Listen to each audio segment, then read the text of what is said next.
If I could call my past self and tell him one thing about disappointing my Asian parents, it would be this. Do it sooner. When I dropped out of law school, I knew my mom would be pissed. I had done everything in the Good Asian Boy Handbook to the T. I went to school, studied hard, and I was gonna become a lawyer. Basically the American dream for any immigrant parent. But personally, I just couldn't do it anymore. I wanted to become a content creator. And the funny thing is, when I told her, she wasn't even upset. The first thing she said to me was, "It's okay. It's never too late to become a doctor."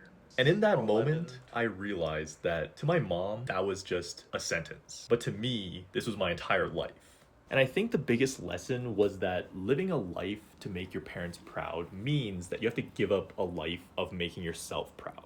Because the issue is their version of success doesn't always equal your version of fulfillment. And every time you make a decision to try and get their approval, that's just one more decision or one more year stolen from the life that you actually want to live. It's been a long time since I threw that Good Asian Boy Handbook away, and I just try and act first and figure things out later. The thing with waiting until you have permission is that literally costs infinitely more than failing ever possibly could. Plus, you only have to disappoint your parents once. And it turns out that's way easier than waking up and disappointing yourself every single day. So if you're stuck between making them proud and progressing and trying to live the life that you actually want to live, choose progress. Because your parents will come around eventually.